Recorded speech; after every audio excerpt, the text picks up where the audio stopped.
Well, it looks like a pretty decent week in GTA Online with quite a few discounts, so let's take a look at what's actually worth grabbing from the updates released Thursday, the 16th of February 2023.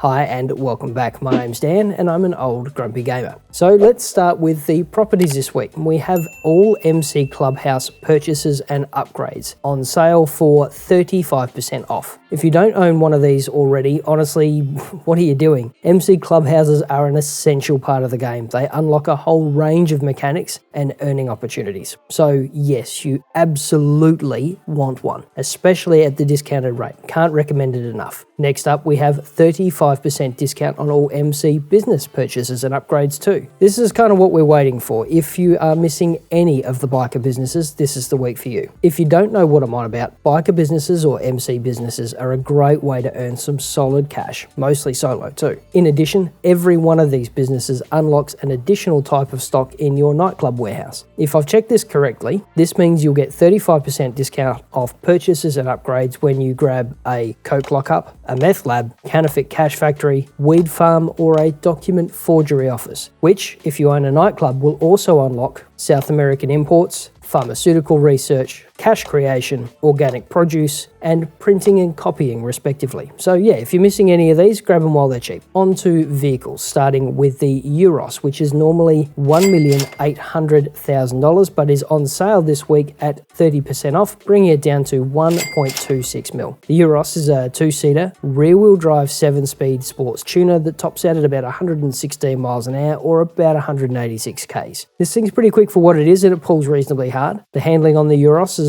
actually quite reasonable, but it's still pretty lively. So, is it worth the money? I mean, if you want one, then the discount will make it more attractive, but honestly, I'm not a massive fan. Grab it if you're particularly keen, leave it if you have any doubts though. Over to the Krieger, which is normally $2,875,000 but is on sale this week at 30% off, bringing it down to a shade over 2 mil. The Krieger's a two-seater, all-wheel drive 7-speed supercar that tops out at 127 miles an hour or just over 200 Ks. This thing is fast and it pulls hard. The Krieger handles like it's on rails, making this an absolutely brilliant drive. Is it worth getting? Yeah, absolutely. It's a cracker of a unit and should prove plenty fun. Let's take a look at the Emiris, which is normally $2,750,000 but is on sale this week again at 30% off, bringing it down to 1.925 mil. This is a two-seater, rear-wheel drive, 7-speed super that tops out at 127 miles an hour or again, just a touch over 200 Ks. This thing is fast and it pulls hard and it handles like it's on rails. So yeah, brilliant drive. Is it worth the effort? Absolutely. It's a versatile supercar and the discount means you can spend more on something else. So grab it if you have the money. Sticking with the supercars, let's take a look at the Thrax, which is normally $2,325,000 but is on sale this week, bringing it down to $1,627,500. The Thrax is a two-seater, all-wheel drive, 7-speed super that tops out at 124 miles an hour or about 198 Ks. This thing is fast and it pulls reasonably hard, and the Thrax handles like it's on rails. Again, absolutely brilliant drive. So it's a solid supercar and the discount means more money in your pocket. If you can scrape together the cash, absolutely dive in. Jumping onto the Wagner, which is normally $1,535,000 but is on sale this week, bringing it down to $1,074,500. The Wagner's a two-seater, rear-wheel drive, 6-speed super that tops out at 126 miles or about 200 Ks, and this thing pulls hard, handles like it's on rails, so it's an absolutely brilliant drive. Is it worth getting? Yeah, it is a cracker of a unit. And let's have a look at the Nightshade, which is normally $585,000 but is on sale this week, bringing it down to $409,500. The Nightshade's a two-seater, rear-wheel drive, 5-speed muscle car that tops out at 104 miles per hour or about 167 Ks. This thing's pretty quick for what it is, but sluggish acceleration lets it down a bit. The handling on the Nightshade also lets it down a fair bit too, but that's not so bad because it kind of takes a while to get up to speed. Is it worth getting? Well, I'm a big fan of old school muscle, so I'm probably a little biased here, but yeah, I think it's a cracker of a unit and you should absolutely grab it. Next up, we have the Kanjo SJ, which is normally $1,370,000 but is on sale this week at 30% off. The SJ is a two-seater, front-wheel drive, 5-speed coupe that tops out at 107 miles per hour or about 171 Ks. This thing's pretty quick for what it is and it gets up to speed reasonably quickly. The handling on the Kanjo lets it down a fair fair bit though, making it a bit of a challenge to drive on regular roads. So is it worth the money? Honestly, I'm not a fan. It's a pretty ordinary unit and it isn't terribly useful, so I'd leave it alone. Also, we're reserving judgment on the Panther and the Eclipse Boulevard garage for now, but we'll come back after we've done a complete review. And that's it for this week's discounts. Check out the link top right for this week's GTA Online updates, or the one down the bottom for a bit of a money guide. In the meantime, if you're new to the channel, subscribe for more content like this. Thanks for watching. Stay safe, wash your hands, and we'll see you in the next video.